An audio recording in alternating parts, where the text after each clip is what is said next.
Patrick McCain. Is Patrick McCain here? Okay, I also called earlier Maivan Lum, or Maivan Lum? Maivan. Oh, Maivan, excuse me, I'm sorry. Pretty close. Apologize. Good afternoon.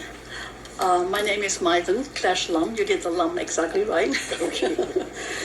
Many thanks to you and Council Member Manahan for the wonderfully improved versions of Bills 85 and 89, which I strongly support and urge the Council to transform into an ordinance as soon as possible to arrest the dismemberment of our communities going on. Fine-tuning amendments of the ordinance are best done later with the feedback that implementation provides. So there's no reason to wait until Kingdom Come to find the perfect formula.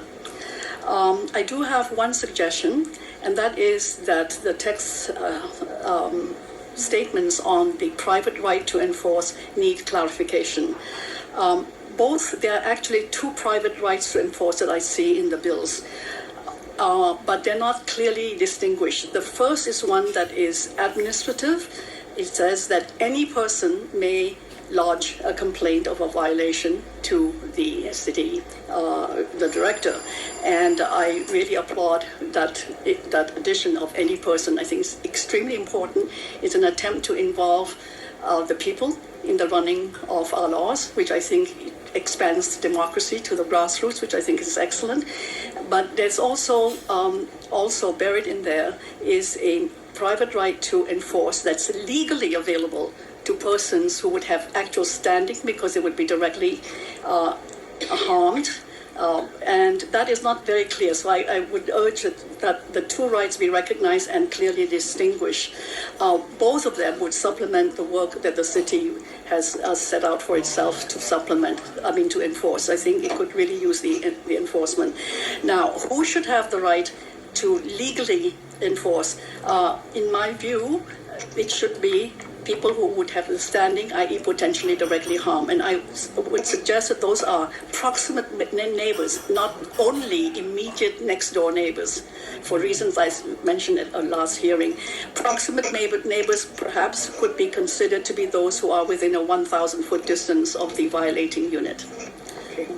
Now, I do have a story, which will end this presentation, that illustrates the role of a proximate neighbor. I have a house in Waimanalo, my home. I've had it right on the beach for about 50 years.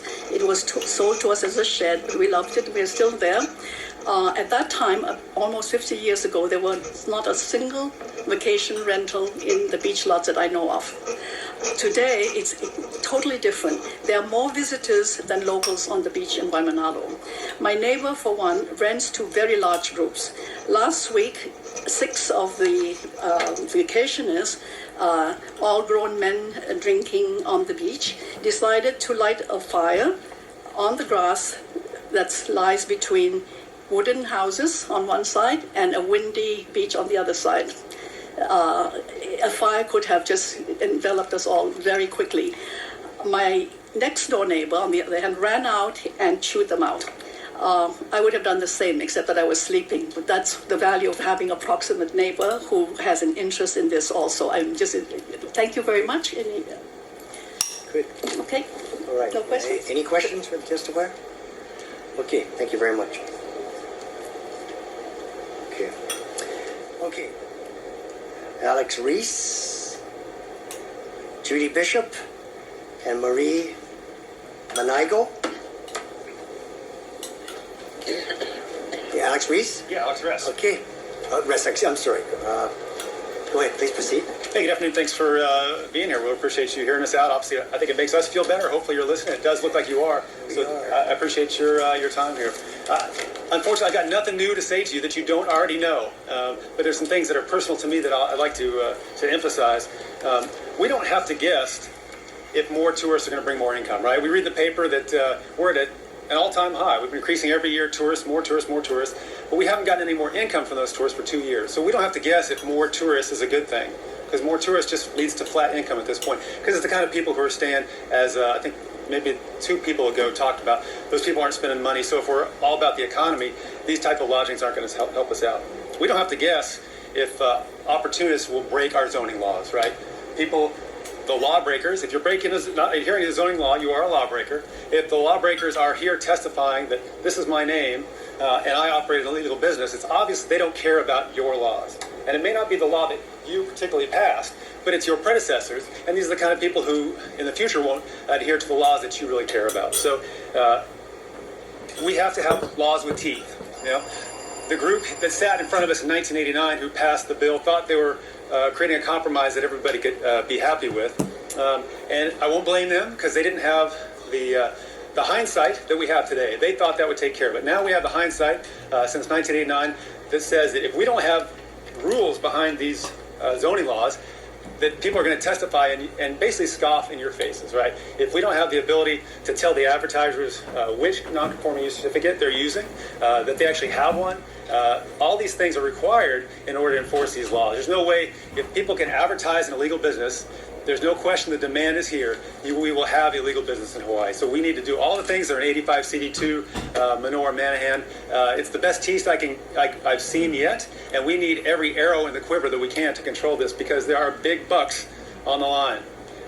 Air billion beds is a multi-billion-dollar industry, and they have no infrastructures because we're willing to sell it in our neighborhoods. We don't have to guess if Hawaii's cost of housing and cost of living are high. We see that in the paper. I think we're leading the nation in housing costs and cost of living. So any question on that degrades our quality of life? It absolutely does. There's a lot of people here talking about how the financial aspects of them personally. Well, how about the quality of life for all the people who are living in Hawaii? What we don't know is how many illegal bed and breakfasts are in your area or your area. We don't know how many illegal bed and breakfasts are in your area, ma'am. We don't know. We need to get some laws so we can get our arms around this issue, because if we don't know, there's no way to control it. And believe me, it does need to be controlled. Everyone wants regulations, right? Everybody up here, we need regulation on this as long as it doesn't affect them. Well, you guys are wearing the big boy pants, and you're going to make somebody mad today, right? No matter what you do, even if you do nothing, it's going to make somebody mad. But we need regulation. There's no question that the issue in front of us today is a regulation issue. It's a teeth issue. It's how do we enforce our law issue. So we need the best teeth we can give, and 85 CD2 will get us there. Thank you. Can you sum up? I will. Yeah. You've really made your points quite clearly. Well, great. If you, I got to kick out a couple people said, and I'll summarize now, that their home wouldn't be a good one for long-term rentals. Mm-hmm. Anybody else see that as code, as they don't want a local person living there? You don't get to decide what your house is worth, what it should be rented. The market decides. If you think your house is too expensive or too nice for a local person, well, put it on the market, put it on Craigslist and see what someone will rent it for a year, and that's what your house is worth. Don't tell me that it's not good for a long-term rental. All right. And then if you don't remember anything I say, remember something what the Appleseed guy said. That guy has great numbers and great research. I would back him up. Remember what Governor Neil Abercrombie said about the Airbnb, the multi-billion-dollar organization.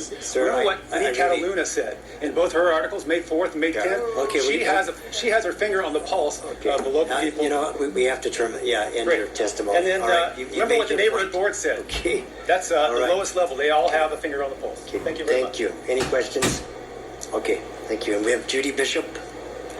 Or that was exciting. Marie. Already? You ready? Yeah, you're Judy? Yeah, I'm Judy. Okay, great. Thank you so much for having me here today and have the opportunity to speak with you. And thanks for all the work you've done on this. It's a very touchy subject, and it means so much to so many people. So I've spoken many times. So I'm not going to go into detail about myself as a resident. I think that has been stated many, many times. I'll just say a little bit. But I am in support of Bills 85 CD2 and 89 CD2, preferably 85 CD2. As a resident of Kailua, I know firsthand that vacation rentals are destroying residential areas. It is destroying mine. Foreign ownership is increasing dramatically as investment property. Our neighbors are now from China. My neighborhood is no longer a neighborhood. Everyone's a stranger. Housing in Hawaii is severely threatened. I'm also a small business owner and a professional recruiter. And I know, again, firsthand that our lack of appropriately priced, I'm not just talking about low rent and affordable housing, but appropriately priced housing in safe, quiet, desirable residential areas, The lack of that kind of housing has caused many of those in our workforce to move away from Hawaii. It's the classic ongoing brain drain that I heard about when I first moved here in 1985. It hasn't stopped. This housing problem, greatly worsened by allowing more and more illegal vacation rentals, also means mainland talent does not want to relocate here. We're constantly trying to bring in talent that we don't have here, such as cybersecurity analysts, physicians, etc. Those people do not want to relocate here because there's no affordable, desirable housing in nice neighborhoods. Even folks who were born and raised here who moved to the mainland can't come home because there's no desirable housing. And I'm not just referring to those at or below the poverty line. I'm not just referring to those at minimum wage. I'm also referring to young professionals and senior level managers and executives who we desperately need to fill current open jobs. I have thousands of current open jobs. And some of those senior executives, they might just be the ones to buy those too expensive homes on the beach if those houses were priced at market price and not based on their value as a vacation rental.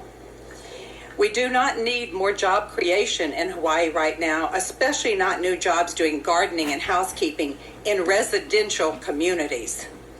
We already have thousands of available jobs in commercial areas. And if we're not filling those jobs, that means legitimate legal businesses are suffering. They cannot fill positions. And this is what's going to slow the economy in Hawaii.